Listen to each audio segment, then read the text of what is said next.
BJP की एक team आज यूपी के कैराना का दौरा करेगी। बीजेपी की 7 सदस्यों की इस टीम में 4 सांसद और यूपी बीजेपी के 3 नेता शामिल हैं। उधर मुख्यमंत्री अखिलेश कैराना को लेकर बीजेपी पर जमकर भड़के। वहीं बीएसपी चीफ मायावती ने कहा कि कैराना मुद्दे को उछालकर राजनीतिक फायदा उठाने की साजिश हो रही है। इसी बीच बीजेपी सांसद हुकुम सिंह ने कैराना के बाद कांधला से पलायन करने वाले 63 हिंदू परिवारों की लिस्ट जारी की है। हमारी आपसे भी सलाह है, कुछ लोगों से केवल चैनल चलाने के लिए खबर चलाना चाहते हो आप कहते हो कश्मीर बन गया, तुम्हारा मुंह काला हो अगर तुम इस तरह की बात कर रहे हो तो। गृह मंत्रालय ने उत्तर प्रदेश सरकार से कैराना से हिंदुओं के पलायन की घटना और वहां के मौजूदा हालात की पूरी रिपोर्ट तलब की है। गृह मंत्रालय के मुताबिक कैराना के हालात सामान्य करने के लिए केंद्र हर मदद देने को तैयार है, लेकिन कानून व्यवस्था बहाल करने की जिम्मेदारी आखिरकार राज्य सरकार की है। हालांकि सीएम अखिलेश यादव बीजेपी पर ही निशाना साध रहे हैं। ये लोग साजिश कर रहे हैं, षड्यंत्र कर रहे हैं, चुनाव से पहले ये मुद्दा ढूंढ रहे हैं। मथुरा में कामयाब नहीं हो पाए, अब ये कैराना ढूंढ रहे हैं। ये वही लोग हैं जिन्होंने मूर्तियों को दूध पिला दिया था। ये वही लोग हैं जिन्होंने बदायूं की झूठी घटना को कितना बड़ा रूप दे दिया था।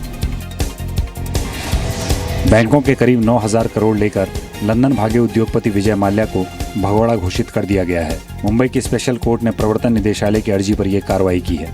Prevention of money laundering act यानी पीएमएलए से जुड़े एक मामले की सुनवाई के दौरान कोर्ट ने माल्या को भगोड़ा घोषित किया। ईडी ने अदालत को बताया कि बार बार समन देने के बावजूद माल्या पेश नहीं हुए। कोर्ट के आदेश के बाद माल्या के खिलाफ इंटरपोल से रेड कॉर्नर नोटिस जारी करने में मदद मिलेगी। मैं समझता हूं कि सही वक्त पे उन देशों के सरकारों से एक सलाह मशवरा करके अगर यदि कुछ ठोस कदम उठाने सरकार चाहती है तो लीगली भी उनको काफ़ी सारा जो है खेल खेलना पड़ेगा। वित्त मंत्री अरुण जेटली ने जीएसटी बिल पर आम सहमति बनने की उम्मीद जताई है। कोलकाता में जेटली के साथ राज्यों के वित्त मंत्रियों की एक बैठक हुई, जिसमें राज्यों ने जीएसटी मॉडल के ड्राफ्ट को अपनी सैद्धांतिक मंजूरी दे दी है। बैठक में 22 राज्यों के वित्त मंत्रियों और 7 राज्यों के प्रतिनिधियों ने हिस्सा लिया। बिल पर आम राय बनने से मानसून सत्र में इसके पास होने की उम्मीद बढ़ गई है। भारत और अमेरिका के बीच लगातार मजबूत होते रिश्तों को अमेरिकी मीडिया ने अमेरिकी राष्ट्रपति बराक ओबामा के लिए बड़ी उपलब्धि करार दिया है। अमेरिकी अखबार न्यूयॉर्क टाइम्स ने अपने संपादकीय में लिखा है कि भारत के साथ गहरे होते रिश्ते ओबामा की अति महत्वपूर्ण विदेश नीति उपलब्धियों में से एक है। अखबार ने लिखा है कि दोनों लोकतांत्रिक देशों का दक्षिणी चीन सागर में चीन के आक्रामक रवैये का मुकाबला करने, जलवायु परिवर्तन, आतंकवाद के खिलाफ संघर्ष और एक दूसरे के आर्थिक विकास के निवेश करने के सिलसिले साझा करने की कोशिश हो रही है।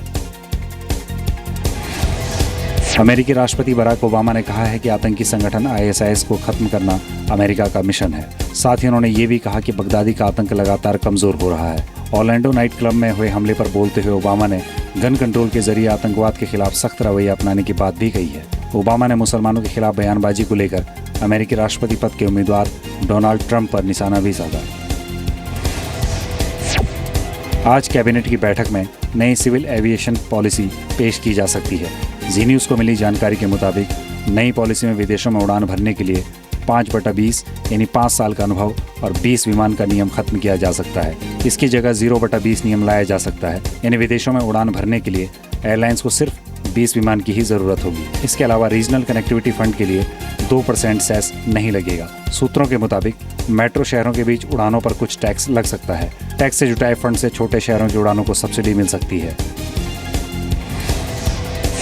आतंकी संगठन आईएसआईएस का सरगना बगदादी नेटो सेनाओं के हवाई हमलों में मारा गया है। ये दावा खुद आईएसआईएस की मीडिया एजेंसी मानी जाने वाली अलमक ने किया है। अलमक के मुताबिक रविवार को रक्का में गठबंधन सेना ने हवाई हमले किए, जिसमें बगदादी की मौत हो गई। इससे पहले बगदादी के हवाई हमलों में घायल होने की खबर आई थी। हालांकि न तो अमेरिका और न ही गठबंधन सेना ने बगदादी के मारे जाने की पुष्टि की है। डीजल, पेट्रोल और दालों के बाद अब टमाटर खाना भी महंगा हो गया है। दिल्ली एनसीआर समेत तमाम शहरों में टमाटर की कीमत 80 से 100 रुपये प्रति किलो तक हो गई है। अहमदाबाद के खुदरा बाजार में टमाटर 100 रुपये किलो बिक रहा है। टमाटर की कीमत में पिछले 15 दिनों में बेहिसाब उछाल आया है। पिछले महीने टमाटर 20 से 30 रुपये प्रति किलो बिक रहा था। टमाटर कारोबारियों के मुताबिक पिछले दिनों हुई बारिश की वजह से टमाटर की पैदावार खराब हो गई, जिसकी वजह से कीमतें अचानक बढ़ गई हैं।